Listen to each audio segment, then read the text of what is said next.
جی دوستو، آصف خان ایک نئے ولاگ کے ساتھ آپ کی خدمت میں حاضر ہے۔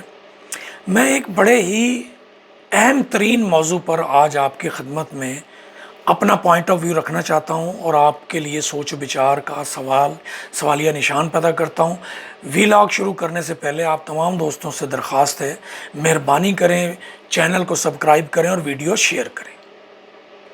دوستو، سب سے آج کا امپورٹنٹ جو میرا پوائنٹ ہے، سوال ہے، وہ یہ ہے کہ پاکستان میں 1970 کے الیکشن کے بعد اور اس سے پہلے کے تمام الیکشنوں کو متنازع کیوں بنایا جاتا ہے، ان کو اس طریقے سے کیوں کنڈکٹ کیا جاتا ہے کہ وہ متنازع ہوں۔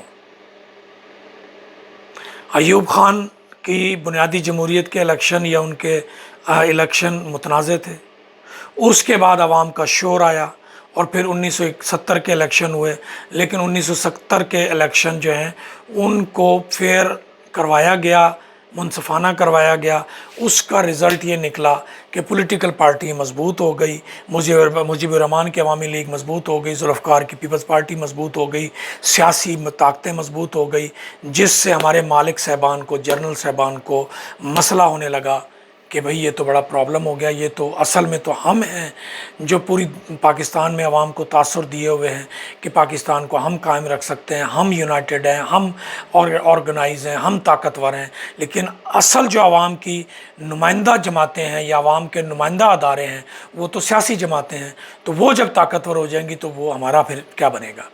اس وجہ سے، اور دوسرا، ایوب خان بنیاد رکھ چکے تھے بنگالیوں کو الگ کرنے کی، اپنی جان چھڑوانے کی۔ کئی جرنیل صاحبان نے، کئی سویلین ملازمین نے، اسٹیبلشمنٹ کے لوگوں نے اس کے اوپر تاریخی کتابیں لکھی ہیں جن میں انہوں نے کہا، کئی بار کہا، بلکہ جسٹس منیر جس نے ایوب خان کے حق میں ایک عدالتی فیصلہ بھی دیا تھا، اس نے بھی اپنی کتاب میں لکھا ہے کہ مجھے ایوب خان اور دیگر جنرل صاحبان نے کہا تھا کہ بنگالیوں سے جان چھڑواؤ۔ ٹھیک ہے، اب آپ کو یہ بات سمجھ آ گئی۔ اب اس کے بعد اگلی بات کرتے ہیں۔ 1970 کے الیکشن کے سبق کے بعد کہ جی یہ پولیٹیکل طاقتیں مضبوط ہو جائیں گی، پھر انہوں نے غیر جماعتی الیکشن کرائے 1985 میں، اور لیکن کیونکہ قومی اسمبلی چلانی تھی، وہاں پر آ کر انہوں نے مسلم لیگ بنا دی۔ ٹھیک ہے جی، اور وزیر اعظم جنیجو، محمد خان جنیجو کو بنا دیا۔ جب وزیر اعظم محمد خان جنیجو بنا تو وہ بھی کچھ عرصے تو وہ نام نہاد وزیر اعظم تھا، لیکن بعد میں اس کو احساس ہوا کہ میں واقعی وزیر اعظم ہوں، اور پھر نے اس طرح سے اس نے بیہیو کرنا شروع کر دیا، اور پھر اسمبلی توڑ دی گئی اور اس کو برخاست کر کے گھر بھیج دیا گیا۔ وہ شریف آدمی تھا، گھر بیٹھا رہا۔ اس کا اگلی نسل بھی بیچاری چپ کر کے بیٹھ گئی، کسی نے نعرہ نہیں لگایا مجھے کیوں نکالا، یا عمران خان کی طرح احتجاج نہیں کیا۔ ٹھیک ہے جی، اس کے بعد یہ دونوں سبق ملنے کے بعد پھر ہمارے مالکوں نے تہیہ کیا کہ اب کوئی بھی الیکشن غیر متنازع نہیں کرنا۔ ٹھیک ہے، کوئی بھی الیکشن غیر متنازع نہیں کرنا، متنازع کرنا ہے۔ بے نظیر بھٹو کا 1988 کا الیکشن بعد میں متنازع ہو گیا، جس میں جب بے نظیر بھٹو کا قومی اسمبلی کا الیکشن ہو گیا ایک دن پہلے، اس وقت 3 دن بعد ہوتے تھے صوبائی اسمبلی کے، تو جب وہ وزیر اعظم کی سیٹ پہ زیادہ سیٹیں، لیکن اس میں بھی اسلم بیگ صاحب نے اقرار کیا کہ ہم نے کنٹرول کیا اور 90 سیٹیں دی، باقی سیٹوں پہ ان کو ہروا دیا۔ اور پھر صوبہ پنجاب میں اگلے دن جاگ پنجابی جنگ کے بڑے بڑے اشتہار لگوا کے یہ تاثر پیدا کیا گیا کہ نواز شریف جیت گیا، حالانکہ وہ بھی دھاندلی کی وجہ سے، کیونکہ 3 دنوں میں کوئی ووٹر فیصلہ نہیں کرتا۔ پیپلز پارٹی کی لہر چلی ہوئی تھی، لیکن متنازع الیکشن کر دیے گئے۔ نواز شریف کے الیکشن آئے تو 2/3 اکثریت دے دی گئی، متنازع الیکشن کر دیے گئے، سارے ملک میں سناٹا ہو گیا۔ 1990 کے الیکشن، پھر 1993 میں الیکشن، بے نظیر وزیر اعظم، پھر متنازع، پھر اس کے بعد نواز شریف کے چوتھا الیکشن، پھر متنازع، اور پھر پرویز مشرف صاحب آ گئے۔ ٹھیک ہے، پھر پیپلز پارٹی کی حکومت بے نظیر بھٹو کی شہادت کے بعد اس کو بھی متنازع کر دیا گیا،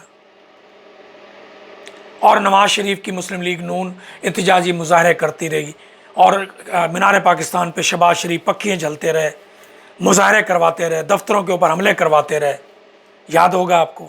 اس کے بعد پھر پیپلز پارٹی کی حکومت آئی، اس کو بھی متنازع بنا دیا گیا الیکشن، اور پھر 2018 کے الیکشن ہوئے، پی ٹی آئی جیتی، اس کو تو پہلے دن سے متنازع کر دیا گیا۔ اور یہ متنازع ہمارے مالک صاحبان کرتے ہیں، اور مالک صاحبان ہی اشارے دیتے ہیں کہ اب یہ متنازع، اب لڑائی شروع کر دو۔ نااقبت اندیش سیاسی لیڈر اشاروں کے اوپر لڑائیاں شروع کر دیتے ہیں، اور وزیر اعظم کو پہلے دن تقریر نہیں کرنے دیتے، اور اس کے بعد مسلسل 3.5 سال مسلسل ہنگامہ آرائی، بدبختی، اب ملک میں بے چینی، ہمارے مالکوں کے اشارے پر۔ اب تو سب کچھ آپ کو پتہ ہے، سب کچھ آپ کو پتہ ہے۔ اور اب 2024 کے الیکشن پہلے دن سے متنازع کر دیے گئے۔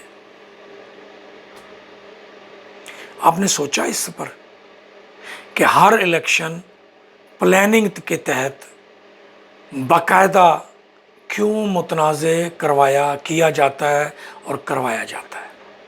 یہ ہے وہ سوال جو آج میں آپ لوگوں کے کانوں میں پیدا کرنا چاہتا ہوں، دماغ میں، دل میں پیدا کرنا چاہتا ہوں۔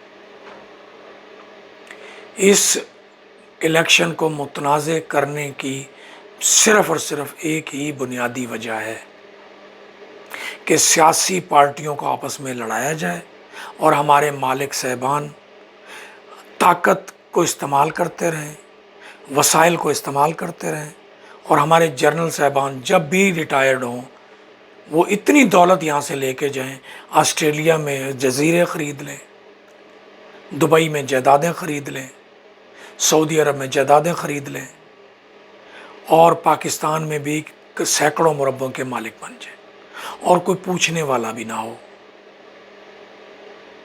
یہ ہے وہ بات، سوچیں ذرا۔